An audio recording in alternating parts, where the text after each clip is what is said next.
Ay təbib, elə danışırsınız ki, adam bəzən öz verdiyi şərtdən utanır ki, bu gül kimi işləyirlər də bunlar. Dövlət xəstəxanasında necə kör bağırsaq əməliyyatından başqa əməliyyat olunmur, başa düşmədim. Hə, deyir, kör bağırsağınız ağrıyırsa, buyurun sizi əməliyyat eləyə bilərik. Kör bağırsaq əməliyyatını rəhmətli nənəm də eləyirdi də evdə.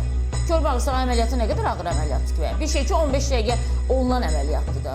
Kör bağırsağınız ağrıyırsa, buyurun keçin yuxarı başa. Ürəyiniz ağrıyırsa, bu xəstəxanada öləsiniz. Böyrəyiniz də ağrıyırsa, öləsiniz. Ödünüzdə problem varsa, yenə də o dünyalıqsınız. Mədənizdə yara varsa, bağışlayın və sizə heç bir kömək eləyə bilmərik. Saniyələrinizi, saatlarınızı, dəqiqələrinizi, günlərinizi sayın. Nə vaxt dünyadan köçəcəksiniz? Deyin halvanızdan, biz də gəlib yiyək. Az qala belə yanaşma sərgiləmək istəyirlər.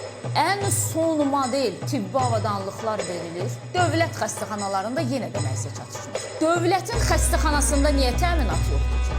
Deyir ki, apensitinizi əməliyyat eləmək lazımsa, kör bağırsaq. Əməliyyat eləmək lazımsa, özü deyir ki, pajalısda. Yəni, buyurun, dövlət xəstəxanası ancaq kör bağırsaq əməliyyatı üçün işləyir. Bu nə yanaşmadır siz Allah? Ətrafdakılar şoka düşüb. Xəstə canını tapşırır, bunlar hələ filan kəsə, filan kəsdən filan kəsə, filan kəsdən filan kəsə. Bir saniyə insan həyatı üçün rol oynayır. Bilirsiniz nə boyda rol oynayır? Öldünsə geri dönüşün yox deyə vəssalam. Ürəyin dayandısa getdi, bitdi.